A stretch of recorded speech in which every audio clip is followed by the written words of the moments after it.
Good morning! Menu for today, ginisang kalbasa. Ito po yung mga sangkap natin. And mamaya guys, gigisa na po natin yan. Lalagay na po natin yung guys, sibuyas sa kabawang guys. Lalagay ko na po guys yung kalbasa.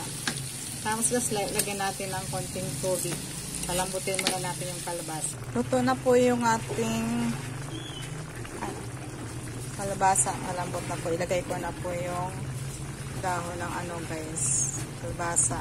Timplahan na po natin ng nor cube, tsaka ginisa mix. Asin guys.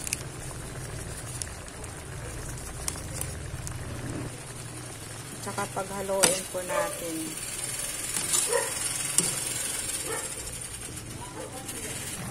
Ayan na po guys, ang ating ginisang kalabasa. Ilalagay na po natin yung bulaklak niya guys.